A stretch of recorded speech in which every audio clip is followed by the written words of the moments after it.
Dear students, welcome back. और आज हम करेंगे इक्विलिब्रियम का हमारा नेक्स्ट टॉपिक, जिसमें हम बात करेंगे कि इक्विलिब्रियम जो है in a chemical process it is a dynamic equilibrium. Dynamic का वर्ड मतलब होता है बच्चों ऑन गोइंग। ऑन गोइंग माने it is not going to stop anywhere.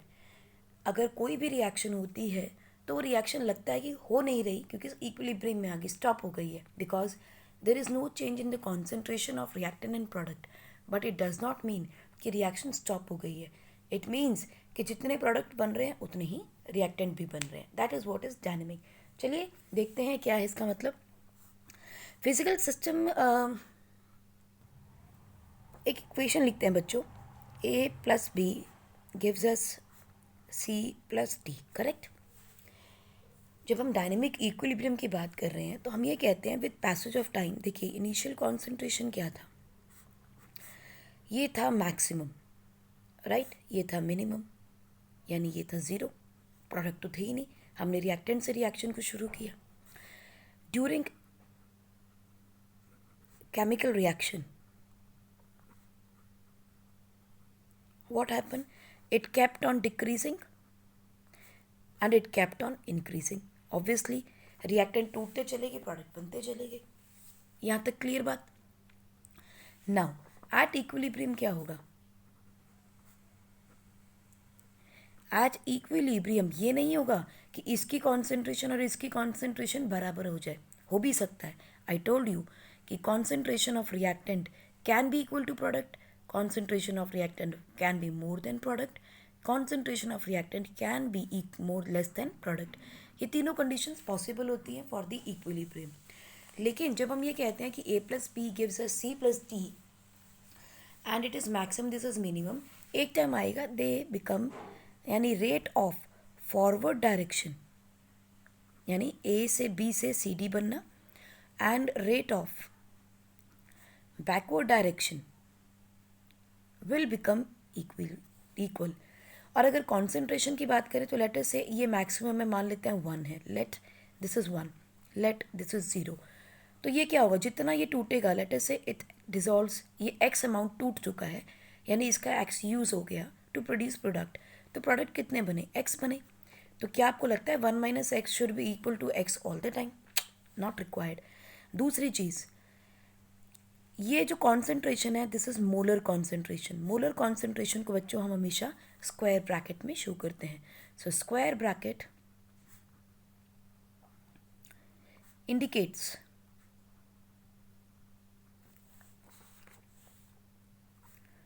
concentration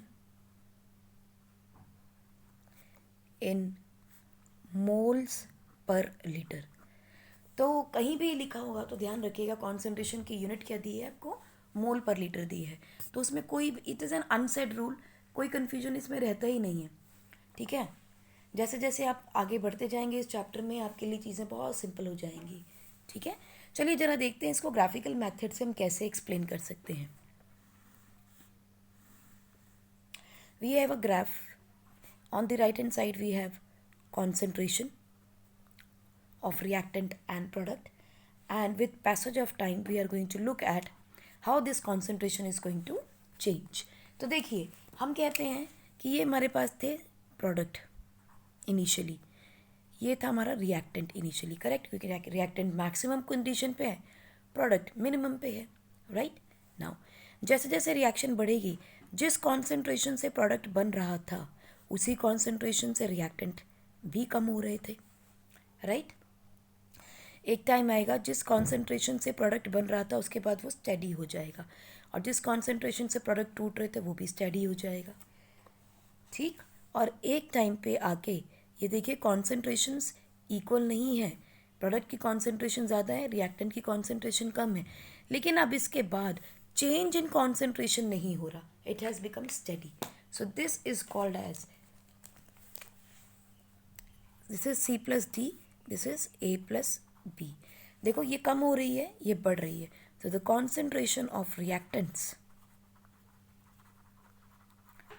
is decreasing and concentration of products is increasing till they become constant। दोनों की value constant हो गई। कब तक चलेगा, will become constant or will be constant at equilibrium. Constant बोला है बेटा, बराबर नहीं बोला. I am not saying will become equal. Equal तो हो ही नहीं सकती. Look at it. This is the concentration of reactant now. This is the concentration of product at equilibrium. Correct. तो इसका मतलब बराबर नहीं है. We are not saying they have become equal, we are saying they have become constant. चलिए एक example देखते हैं तो और अच्छे से क्लियर हो जाएगा हमें. एग्जाम्पल देखते हैं बच्चों. बड़ी पॉपुलर एग्जाम्पल है जो हम बार बार पढ़ेंगे और कुछ बच्चों ने शायद पढ़ी भी होगी. That is the Haber's process.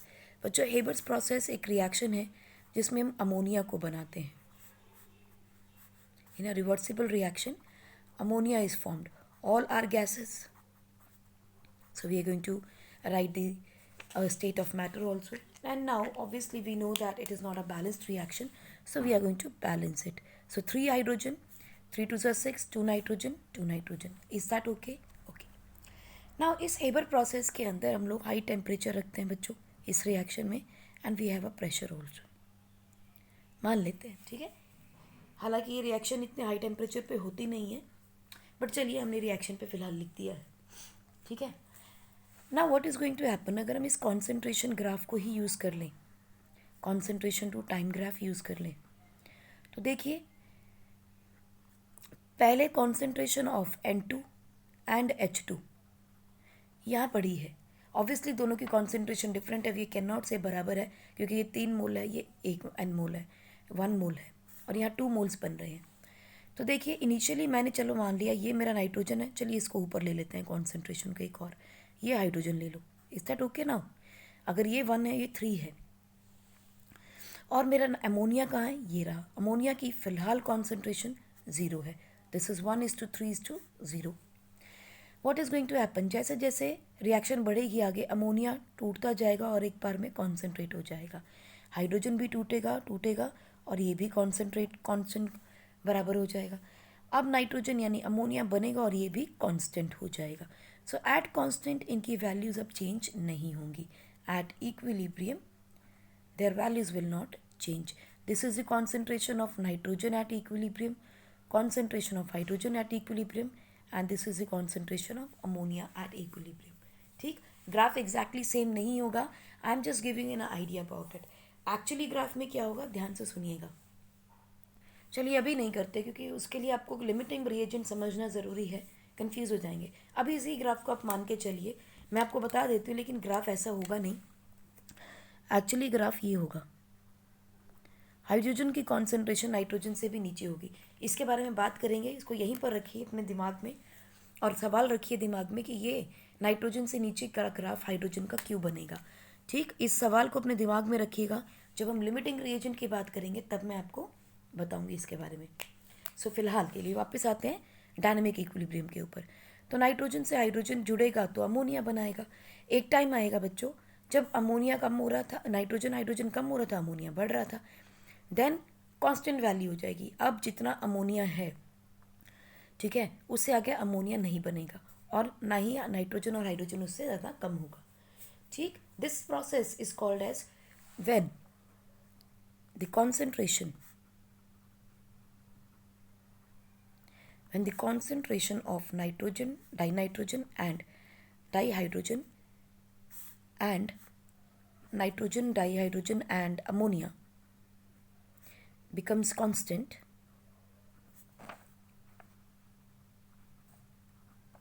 it is called equilibrium.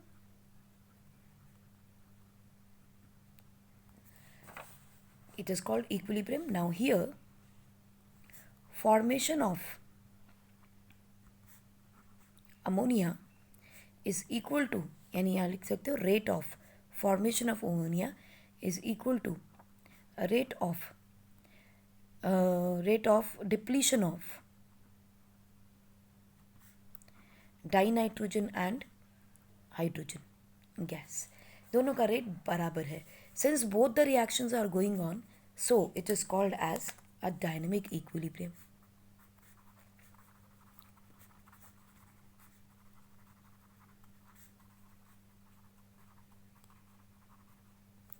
So it is called as dynamic equilibrium. और इस कॉन्सेंट्रेशन को यानी and the concentrations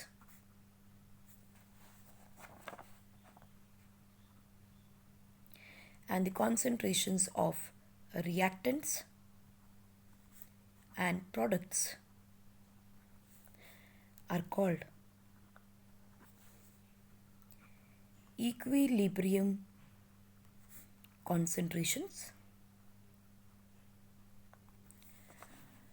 expressed in moles per liter। Always moles per litre का एक्सप्रेशन होता है या यूनिट होती है, denoted by square brackets. Like अगर मुझे कॉन्सेंट्रेशन ऑफ अमोनिया नाइट्रोजन बतानी हो तो I will write like this. अगर हाइड्रोजन का देना है तो ऐसे, और अमोनिया का देना है कॉन्सेंट्रेशन तो ये रहेगा। सो स्क्वायर ब्रैकेट हमें ये बता देती है कि हमारी जो कॉन्सेंट्रेशन की यूनिट है वो है मोल्स पर लीटर, करेक्ट। और इसे हम एक और नाम से जानते हैं, that is called as molar concentration. Molar concentration at equilibrium. Square bracket आ गई तो बात ध्यान रखना है कि वो मोलर ही कॉन्सेंट्रेशन है, बात खत्म हो जाती है।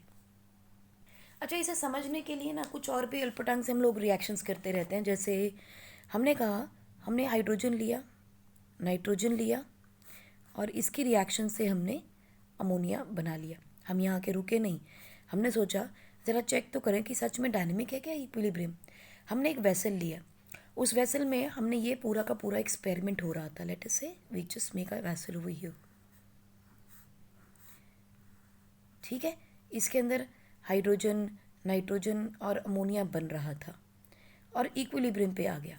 अब हमें बहुत सवाल हुआ कि हमें चेक करना है, तो मैंने क्या किया, इसके अंदर मैंने D2 भी डाल दिया बच्चों, और N2 और भी डाल दी। D2 भी डाल दी और N2 भी डाल दिया, गैस, दोनों गैसेस डाल दी। नाइट्रोजन तो इसमें थी ऑलरेडी, मैंने D2 भी डाल दिया। अब क्या हुआ, थोड़े टाइम के बाद मैंने देखा इस वेसल के अंदर क्या क्या पड़ा है। ठीक, मुझे मिला कि इस गैस में अमोनिया भी पड़ी थी, यहाँ हाइड्रोजन गैस भी पड़ा है, नाइट्रोजन गैस भी पड़ा है, D2 भी पड़ा है, ND3 भी पड़ा है, ठीक है। और इसके अलावा यहाँ NDH2 भी पड़ा है, यानी बहुत सारे कॉम्बिनेशंस पड़े हैं इसके अंदर in their molar concentration and everything is going on. इसका मतलब वहाँ पे सारी रिएक्शंस हो रही थी, लेकिन सब चीज़ें इक्विलिब्रियम पे हैं अब, ठीक है ना, क्योंकि इनकी एक कॉन्सेंट्रेशंस, द कॉन्सेंट्रेशंस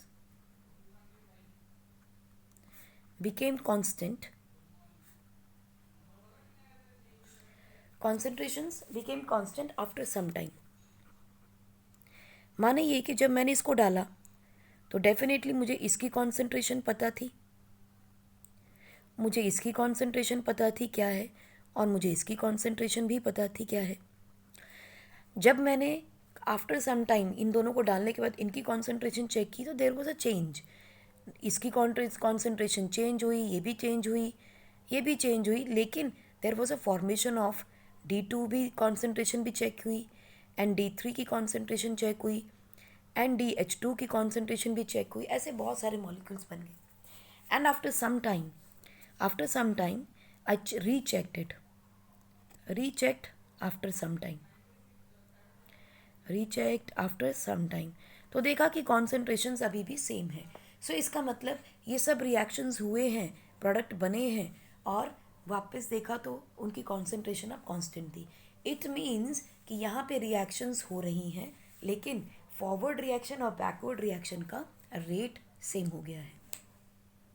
अगर हम ये सोच लेते कि इक्विलिब्रियम के आने के बाद कोई रिएक्शन नहीं होती, तो इसके साथ, अमोनिया के साथ कभी भी हमें D2, ND3, NDH2 नहीं मिलता, क्योंकि हमने हाइड्रोजन तो डाला ही नहीं, हमने तो ड्यूटेरियम डाला था। चलिए छोड़िए, नाइट्रोजन भी नहीं डालो, डोंट ऐड नाइट्रोजन। अब देखो, हमने सिर्फ D2 डाला है, अगर खाली D2 डाला है और ये रिएक्शंस एक्चुअली में इक्विलिब्रियम पे ना होती, ठीक है, ना हो रही होती, तो व्हाट वुड हैपन, ये D2 इनको टच भी नहीं कर पाता। इट मीन्स कि यहाँ रिएक्शंस हो रही थी, मोलर कॉन्सेंट्रेशन फिर भी कांस्टेंट आया। इसका मतलब क्या हुआ कि इक्विलिब्रियम पे कॉन्सेंट्रेशंस सेम हो जाती हैं, स्टैंडर्ड कांस्टेंट हो जाती हैं, मगर रिएक्शंस रुकती नहीं हैं. सो यहाँ से हम डिराइव कर सकते हैं that chemical reactions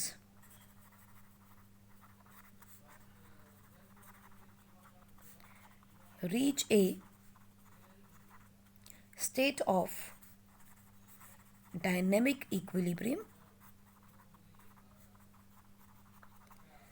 in which the rates of forward and reverse reactions are equal and there is no net change in composition. यानी अगर हमने कोई और नया रिएक्टेंट नहीं डाला, कुछ नया नहीं डाला है, तो वो रिएक्शन की कॉम्पोजिशन हमेशा सेम रहती है. सिमिलरली आप चाहो तो एक और एग्जांपल देख सकते हो. Like we have hydrogen gas, it reacts with iodine gas. Reversibly this gives us hydrogen iodide gas. ठीक जी. इसमें देखो आयोडीन का कलर होता है बच्चों वायोलेट, करेक्ट. सो अगर मैं इन दो गैसेस को लेती हूँ तो धीरे धीरे वायलेट का कलर हल्का हो जाएगा. अगर मैं इस रिएक्शन से शुरू करूँ, ज़रूरी नहीं हमेशा कि हम यहाँ से ही शुरू करें, हम रिएक्शन यहाँ से भी तो शुरू कर सकते हैं. Does not make any difference. पहले ये मैक्सिमम बन जाएगा, फिर ये कम होना शुरू हो जाएगा. ठीक है ना. हम दोनों तरीके से अचीव कर सकते हैं.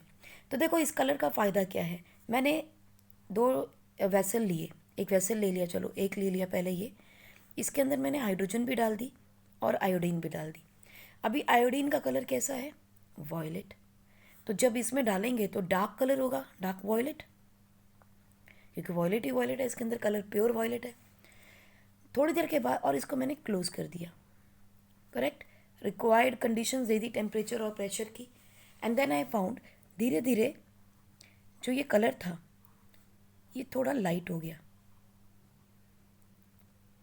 लाइट क्यों हो रहा है, क्योंकि आयोडीन कंज्यूम हो रहा है, यहाँ रिएक्शन हो रही है हाइड्रोजन और आयोडीन की और HI बन रहा है.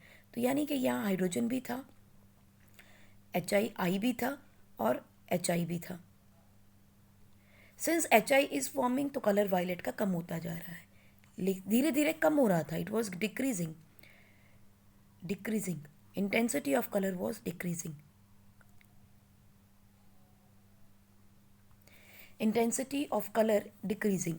लेकिन एक टाइम के बाद हमने देखा कि जो कलर चेंज हुआ था वो काफ़ी देर तक सेम रहा. So there was no change in colour. और वॉयलेट कलर यानी वॉयलेट का कलर हल्का हुआ था, अब हल्का ही रहना शुरू हो गया, क्योंकि इसके अंदर अब इक्विलिब्रियम आ गया है.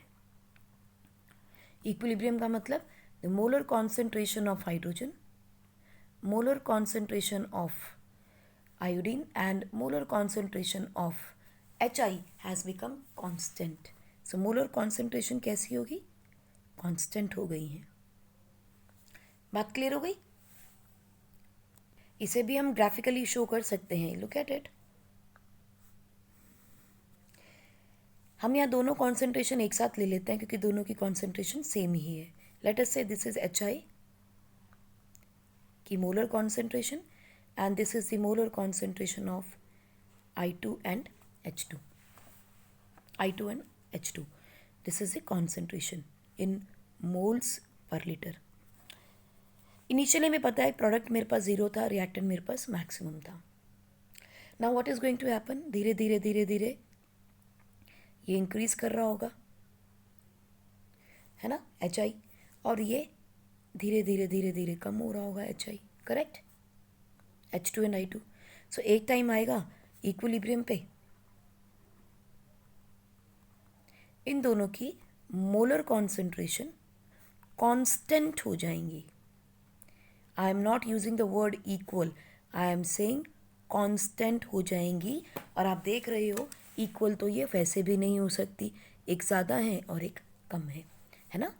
ये एक ज़्यादा है, ये कम है, उसके बाद प्रोडक्ट ज़्यादा हो गया, रिएक्टेंट कम हो गए. हम ये जनरल बनाते हैं, ज़रूरी नहीं कि हर बार यही होगा. देखो होने को ग्राफ ऐसा भी हो सकता है, देखो ध्यान से. मान लीजिए ये मेरा रिएक्टेंट है और ये मान लीजिए प्रोडक्ट है, ठीक। होने को ये भी हो सकता है कि धीरे धीरे ये कम हुए और ये यहाँ के स्टेडी हो गया, धीरे धीरे ये बढ़े और यहाँ स्टेडी हो गया। तो देखो ये कॉन्सेंट्रेशन में पॉसिबल है कि concentration of reactant is more than the concentration of product, ये भी पॉसिबल है। अभी तक हम हर जगह देख रहे थे that concentration of product is more than concentration of reactant. Possible एक और ग्राफ है बच्चों, यहाँ देखो रिएक्टेंट गिव्स अस प्रोडक्ट, है ना। यहाँ भी देखो क्या हुआ, मान लीजिए ये मेरे पास रिएक्टेंट है, ये मेरा प्रोडक्ट है, क्योंकि प्रोडक्ट मेरा कोई भी हो रिएक्शन, प्रोडक्ट हमेशा ज़ीरो होता है। So this is what concentration. लेकिन ये ज़रूरी नहीं कि प्रोडक्ट हमेशा राइट में ही होगा, अभी बताती हूँ कैसे। This is the moles per litre, ये भी पॉसिबल है बच्चों रिएक्शन, तो ये रिएक्शन भी पॉसिबल है, यानी कि concentration of reactant is equal to concentration of product. ये सब चीज़ें पॉसिबल हैं, हमने इनिशियली बात की थी। देखो अब ये भी हो सकता है प्रोडक्ट रिएक्टेंट, ठीक है। ज़रूरी नहीं कि प्रोडक्ट हमेशा राइट पे ही होगा, प्रोडक्ट लेफ्ट पे भी आ सकता है। रिएक्शन शुरू हो जाए लेफ्ट से राइट जाए, ये भी ज़रूरी नहीं, रिएक्शन राइट टू लेफ्ट भी आ सकती है। So these all are possible. यहाँ पे concentration of R is equal to concentration of product is equal to constant है, right. All three graphs are possible. Let us talk about law of chemical equilibrium and equilibrium constant. सबसे पहले हम law को पढ़ लेते हैं, फिर हम बात करेंगे वो डिराइव कैसे हुआ, कहाँ से आया। बच्चों हम लिखते हैं के सी, चलिए पहले एक रिएक्शन लिखते हैं, A plus B gives us C plus D and obviously it is a reversible reaction. K C is equal to C D upon product of molar concentration of all the reactants, right? These concentrations are actually called as, and they are raised to the power to their stoichiometric coefficient. मैं small a, small b, small c, small d कर देती हूँ. So this is small c, small d, small a, small b. ठीक? This is what is the equilibrium law. Law of equilibrium, chemical equilibrium. और इस equation को हम बोल देते हैं equilibrium equation, expression of equilibrium equation. अब यहाँ पे जो molar concentration of A, molar concentration of B, molar concentration of C या डी दे रहे हैं बच्चों, this is also known as active mass. क्यों हम बोलते हैं एक्टिव मासेस? बिकॉज एक टाइम था जब शुरू में हम लोग केमिस्ट्री पढ़ने लगे थे या ये चीज़ें ईजाद हो रही थी, at that time concentration word की जगह हम लोग एक्टिव मास यूज़ किया करते थे वर्ड को। So active mass is actually nothing but the molar concentration, ठीक है। और इसी वजह से, क्योंकि इसको एक्टिव मास कहा जाता था, sometimes law of chemical equilibrium को लॉ ऑफ मास एक्शन भी कह देते हैं, ठीक है। इक्विलिब्रियम को कई बार लॉ ऑफ मास एक्शन के नाम से भी जानते हैं। तो देखिए क्या है ये सब चीज़ें। और के क्या है बच्चों? This is called as equilibrium constant. और ये सी क्या है? It just shows that at equilibrium concentration is in mole per liter. जब Kc लिखा जाता है तो they are talking about equilibrium with the concentration in moles per litre. जितने भी हम प्रोडक्ट का मल्टीप्लिकेशन करके या उनका प्रोडक्ट एक्टिव मासेस का प्रोडक्ट लेंगे तो that is the active masses का प्रोडक्ट हो जाएगा। This is the molar concentration of reactant of the reactants raised to the power to their stoichiometric coefficients. This expression is called as equilibrium equation. This expression is called as equilibrium equation. ठीक, ये है आपका equilibrium constant. C shows equilibrium concentration is in moles per liter. इस पूरी equation को हम बोल देते हैं इक्विलिब्रियम इक्वेशन। और ये हमें दी किसने थी equilibrium equation? It was given by, आमतौर पे हम सिंपल याद करते हैं, गुल्डबर्ग एंड वेग, गिवन बाय गुल्डबर्ग एंड वेग, लेकिन दोनों के नाम क्या थे एक्चुअली? इट वाज कार्लो, नहीं कार्लो नहीं था, काटो, काटो मैक्समिलन, काटो मैक्सीमिलन, काटो मैक्सीमिलियन गुल्डबर्ग एंड पीटर वेज। नाम याद करने की एज इट इज ज़रूरत नहीं पड़ती हमें, सिर्फ पता होना, बता दिया आपको, just because it is basically equilibrium equation हमें दी थी गुल्डबर्ग और वेग ने, सो इसी नाम से हम इनको याद रखते हैं। और जब हम इनके कॉन्सेंट्रेशंस लिखते हैं, this is known as equilibrium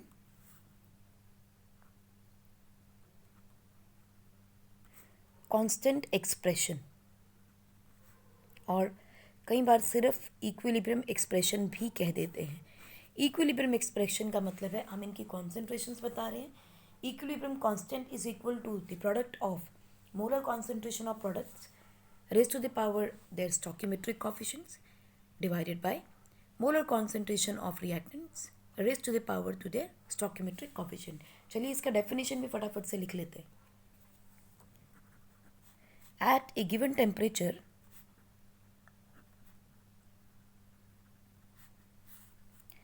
the product of concentration, the product of concentrations of all the reaction products raised to the respective stoichiometric coefficient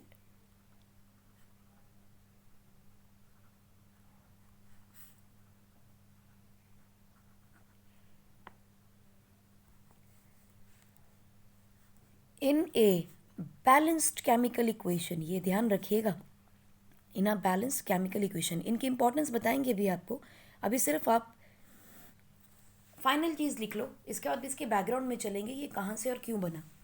at a given temperature the product of concentration of all the reaction products raised to their respective stoichiometric coefficients in a balanced chemical equation divided by the product of all the reactants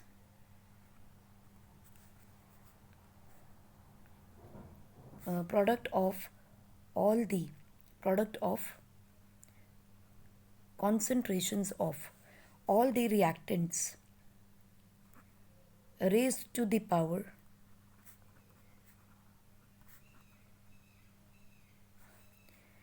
of their respective stoichiometric coefficient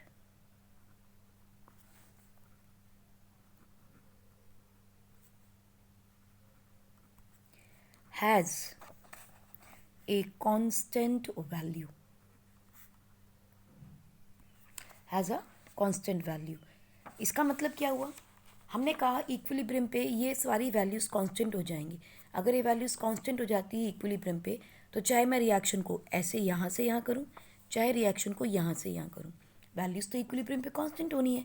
इसका मतलब for a given reaction ये हमेशा constant होना चाहिए, इसीलिए केसी को हम लोग इक्विलिब्रियम कांस्टेंट भी कहते हैं।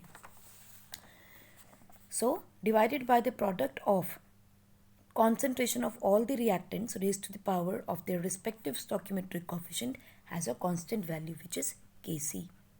Kc की वैल्यू कांस्टेंट हो जाएगी, and this expression, this is known as the equilibrium law or law of active masses या लॉ ऑफ केमिकल इक्विलिब्रियम और law of chemical equilibrium, right. So हमने क्या लिखा, Kc is equal to product of molar concentration of products, reaction products, raised to the power their stoichiometric coefficient divided by product of molar concentration of reactants raised to the power their stoichiometric coefficients. This is the law of chemical equilibrium, correct? चलिए एक example देखते हैं बच्चों. Let us take an example of H2 gas plus I2 gas reversibly gives us hydrogen iodide gas, right बच्चों. अगर इसका Kc लिखना हो तो कैसे लिखोगे आप? Kc is equal to molar concentration of hydrogen iodide gas raise to the power stoichiometric coefficient divided by hydrogen gas की molar concentration raise to the power its stoichiometric coefficient plus iodine gas its stoichiometric coefficient. ऐसे ही लिखोगे. And it has to be at equilibrium, correct? बोलो, ऐसे ही लिखना पड़ेगा हमें. अब क्या है कि जब हम ये एक्सप्रेशन लिखते हैं हमें इस इक्विलिब्रियम को लिखने की ज़रूरत नहीं पड़ती, because it is understood, if we take it for granted कि ये कॉन्सेंट्रेशन जब हम के की वैल्यू निकाल रहे हैं will be definitely at equilibrium. दूसरी चीज़, हमें स्टेट ऑफ मैटर भी देने की ज़रूरत नहीं होती. इन दिस एक्सप्रेशन हमने कहीं भी स्टेट ऑफ मैटर नहीं लिखा, correct? So this can be reframed as Kc is equal to molar concentration of Hi raised to the power its stoichiometric coefficient divided by molar concentration of reactants, correct? This is what is Kc. चलिए आप एक reaction लिखिए और उसका Kc लिखने की कोशिश कीजिएगा. 4 ammonia gas plus 5 O2 gas reversibly gives us 4 NO gaseous form plus 6 H2O gas. Pause करके एक बार ट्राई कीजिए इसका आप Kc कैसे एक्सप्रेस करोगे. पॉज करके ट्राई कीजिएगा. हो गया?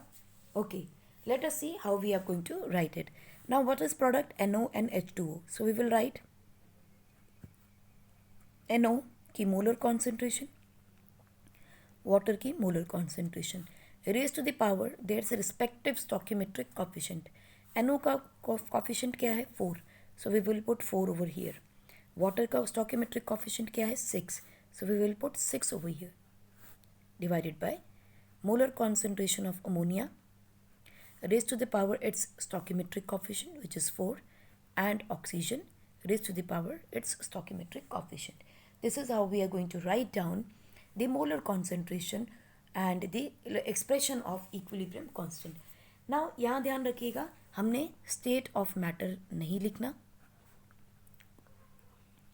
not to be given in expression.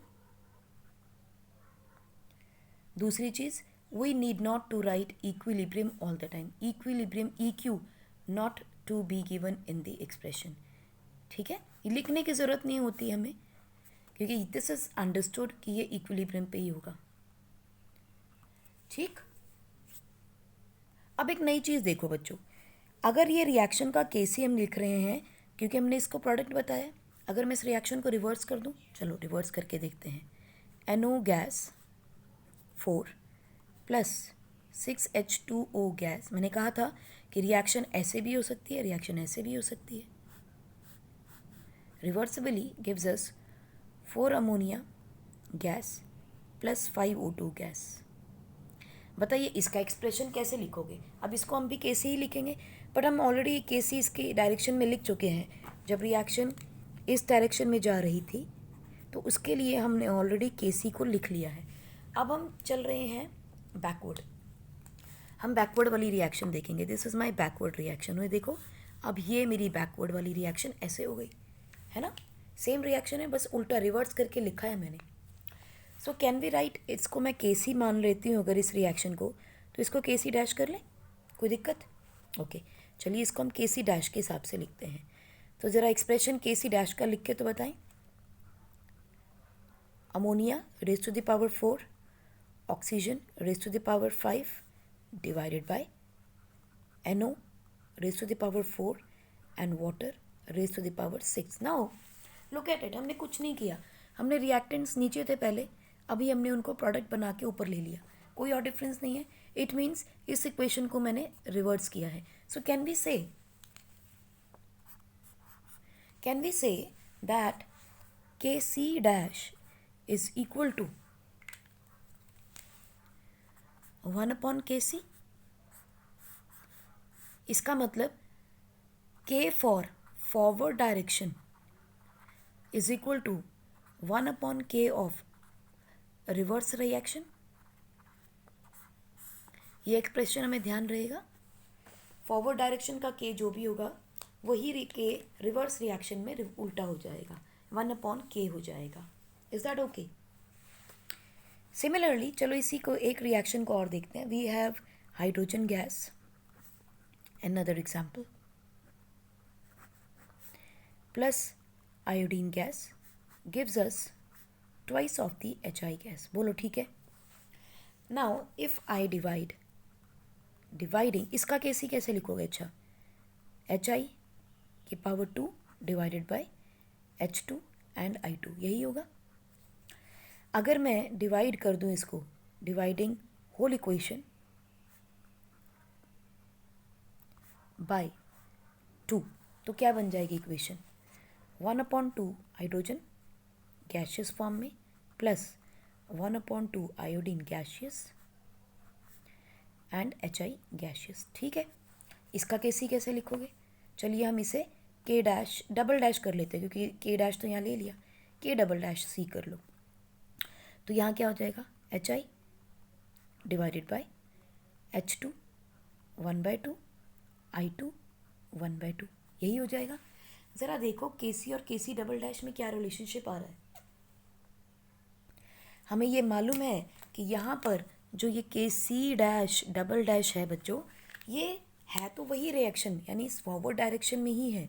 So we can say, चलिए इसको हम लोग ब्लू से ही रखते हैं, that KC is equal to KC double dash. मगर हमें ये पता है कि हमने इस पूरी इक्वेशन को 2 से डिवाइड किया था, है ना. यानी यहाँ पर पावर क्या है? 2 और यहाँ क्या है? 1. इसका मतलब it is getting under root. बात समझ में आ रही मेरी? ये था 1, ये बन गया 1/2. तो हम क्या कहेंगे? अंडर रूट अगर इसको कर दूँ तो ये बराबर हो जाएगा. सो can I say that KC का under root is equal to KC double dash, और I can say KC is equal to KC double dash का 1/2. बोलो, लिखा जा सकता है. अगर मैं दोनों को अगर नहीं करना चाहती हूँ अंडर रूट, तो मैंने क्या किया? इसका अंडर रूट हटाने के लिए इसको स्क्वायर कर दो.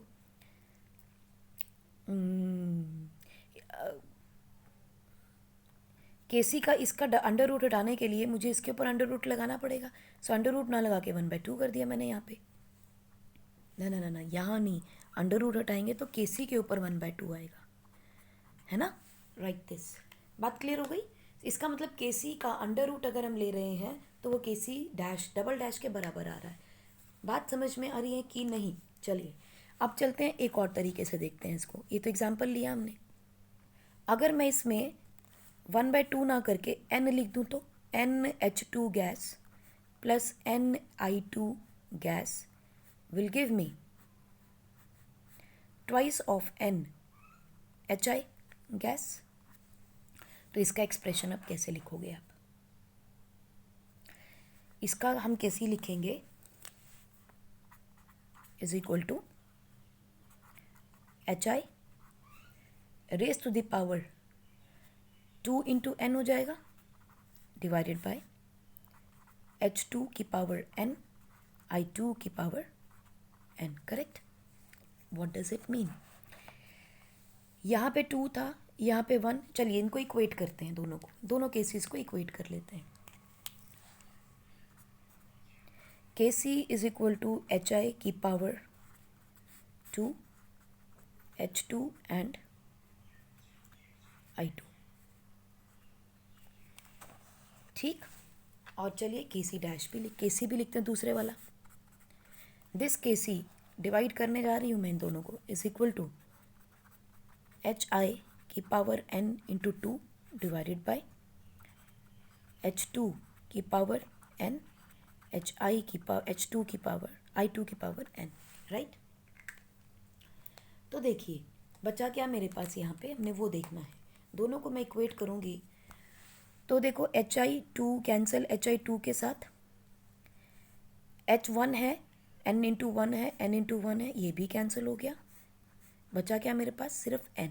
सो इसका मतलब KC is equal to KC की पावर n। तो कुछ भी वैल्यू से आप मल्टीप्लाई कर रहे हो इक्वेशन को, आपको उसके वहाँ पर n की वैल्यू डाल देनी है।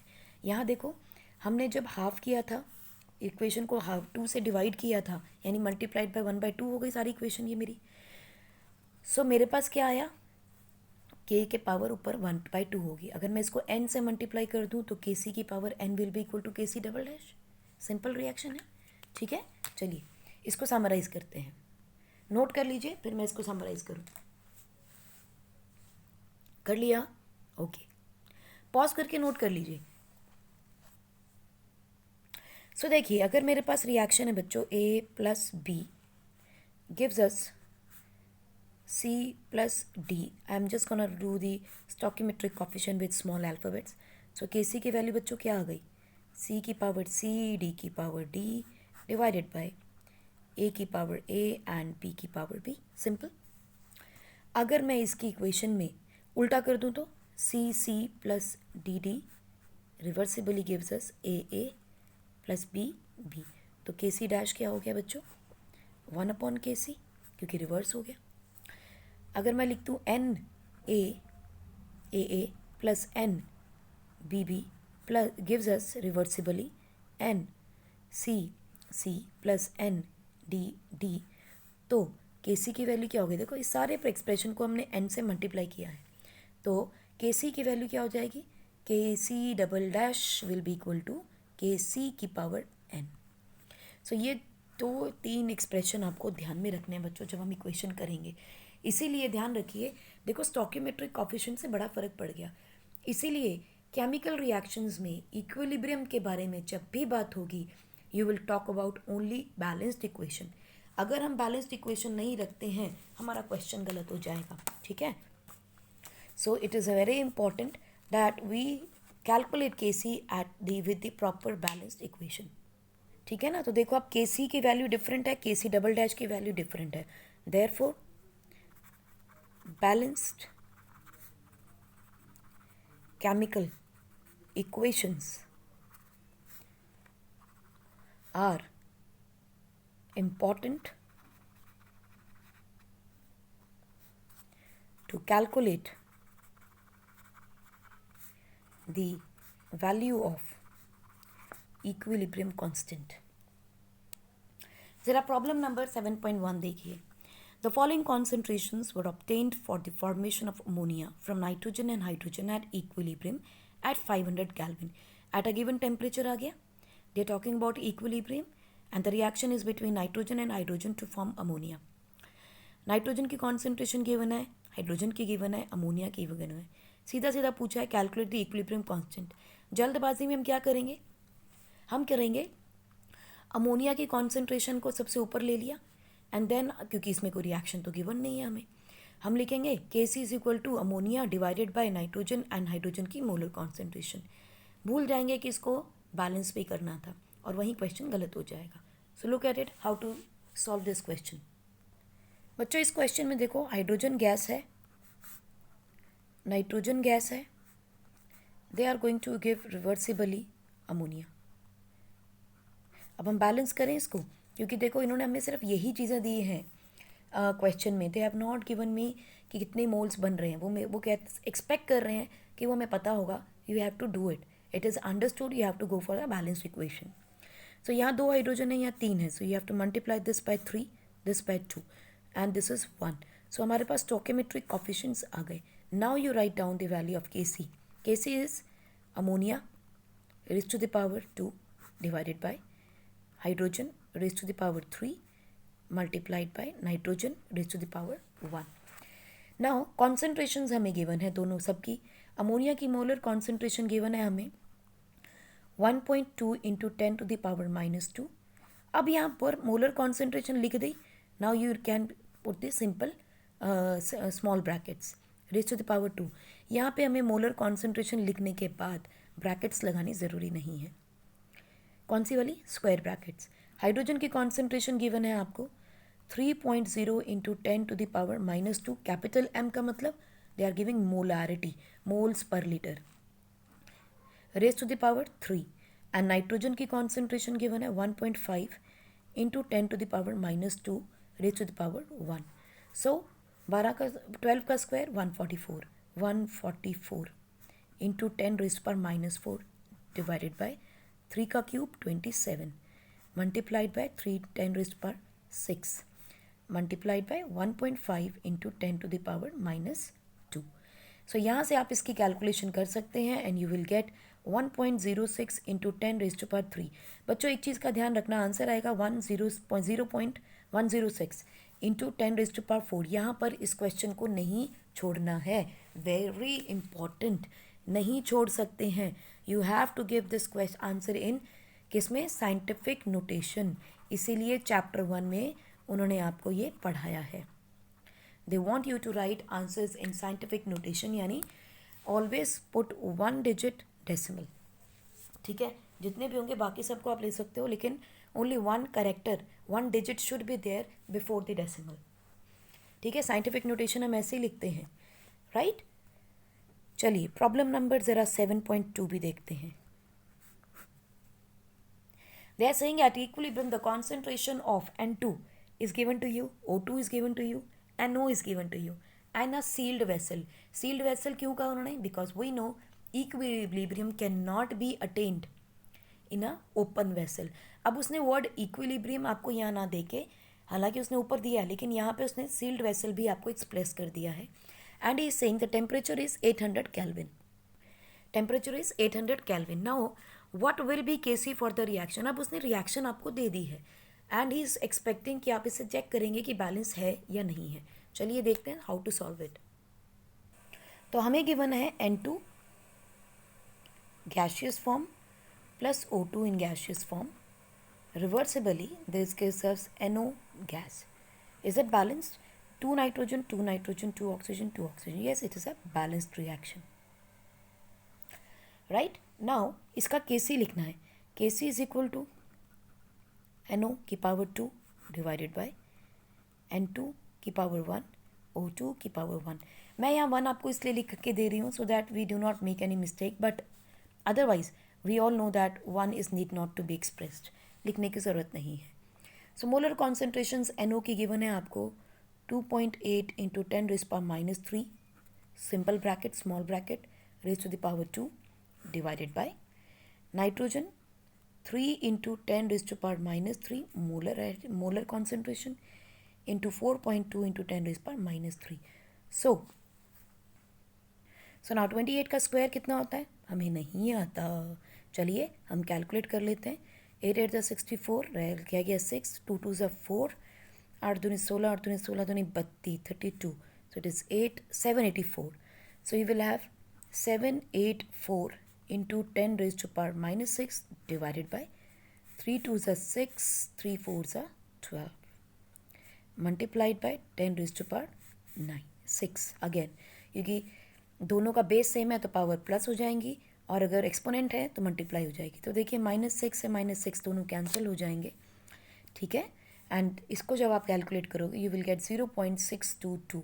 Make sure you right it in the scientific notation. तो क्या करेंगे?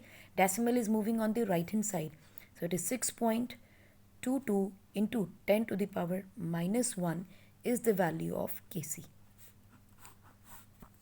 Is that okay?